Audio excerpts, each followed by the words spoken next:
Na, na, na, na, na, na. My darlings, on this episode of Leonie Dawson Refuses to Be Categorized, I just want to share with you a little bit about online privacy stuff and why you don't see my family online anymore. So, you might have noticed I don't really share photos of my family online anymore or share that much information. Back in the early days of motherhood, I definitely used to share and overshare stories and photos of my family's life, and I don't anymore. So, why is that? For me, there's probably a few catalysts that helped me form that decision. My husband's far more private than me by nature, and he accepted me sharing photos of him publicly as part of my job. But it wasn't truly what he wanted. And as our kids grew from kind of out of toddler stages, he began to raise with me his concerns about their privacy as well. And I'm really grateful for his wisdom and his understanding. And I wish I'd listened to him sooner. And I remember long ago, Deuce, the original mummy blogger, rest in peace.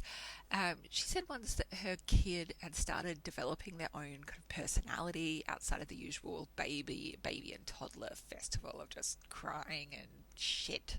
You know, she became much more reticent to share about them, and I noticed that same inclination for me as well happening inside me as my eldest kid grew into themselves as well.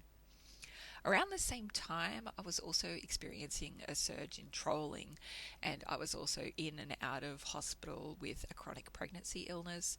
There was this particularly one unhinged troll who would create new Facebook profiles just to leave really disgusting comments about me on my photos. And when it was about me alone, I felt relatively unbothered, but when they started making comments about my husband and children, I was heartbroken because I never wanted my beloveds to kind of experience that kind of pain because of my job. And I realized I don't want to write my children's identity or story for them. That it's up to them if and when and what they eventually share from their own childhood and personality publicly. I remember a mentor telling me, Leonie, it's okay for you to have a personal, private life. You don't have to share everything in order to be connected with your readers. And so in 2013, I created a personal Facebook profile that was for non-fans. It was actually just for family and long-term friends that I had a real relationship with. And that's where I could still share family photos in a much more protected way. I've only got about 300 friendships there. I cull it really regularly to keep it private as well. And I've also had, long-term social media breaks as well, which have been really helpful. And still with having pulled back so much from sharing my kids online, I was shocked when 3 years ago someone who followed me online did a tour of my kids' school and was able to recognize them. I wasn't there, but they were able to recognize them from the scanned things that I had shared online. And while she was a lovely person who meant no harm whatsoever, it was still just a huge wake up call for me. And then, of course, there's the massive embarrassment of my 13-year-old coming home to say, Mum, today in tech class we had to Google our own name. And I was just like, oh God. And she was like, yes, Mum, what the heck? Why did you talk so much about me as a toddler? My teacher asked me if I was an influencer. There was pages and pages and pages of results when I Googled my own name. And I'd already gone through and cleaned up a lot of my digital footprint that included my kids and my family.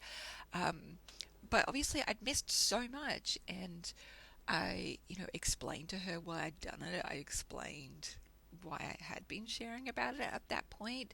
She was like, Mum, right up to the age I was 2, that there was a lot, and there was a lot of information about you giving birth to me, and there was photos and everything. And I was like, oh my love, I'm so sorry. So I apologized profusely for sharing her story and pictures without her consent, and together we went through and deleted all Googleable references to her. I'm so grateful for her grace and understanding, but I so wish that she didn't have to give it in the first place. And also, I do want to say, like, I did get her permission to actually talk about this as well. Like, her coming to me and going, Mom! And me going, oh God, I'm so sorry, darling. She is fully aware of me sharing it, and she's happy to because she would like to help protect other children's privacy from their online parents. Now, look, here's the thing. I want to be really clear. I think I know what's right for like every family and whether what's right and wrong and all that kind of stuff. Gosh, no, I only know what's right for us, and I know that I've made mistakes along the way. And I just hope that in some way this has been useful to you and your beautiful family. This is slightly unrelated, but when it comes to like kids and their phones and things like that, one, I didn't let my teenager get her own phone. She knows that it belongs to us and that we can review it at any time. What I do find, instead of me having to actually go through and reading all of her messages, I use an app called Bark, Bark, and it'll send me an alert if there's any concerning stuff that's been sent to her or that she's texted or searched or anything like that. And she knows about that, and she's so much happier to have that installed, and it'll give me an alert if there's something concerning, and I'll talk to her about it. And it's so much easier to do it that way. So I just thought I'd throw that in there in case anyone's got kids, and you can put it on as many devices and computers as you like. I have found it like it does pick up some good stuff, and then sometimes it's a little bit overzealous as well. Like if her friends have texted that they've got a cold, or they just tested positive for COVID, or they just fell off their bike or whatever, it'll text me as medically concerning content, and so I just see like the little snippet, and I'm like, oh, that's okay, that's fine. But you know, it's useful because if there's any scrapes or whatever that I want to know about, there you go. Anyway, so yeah, that's all from me. I hope this has been useful. Sending you lots of love. Okay, bye.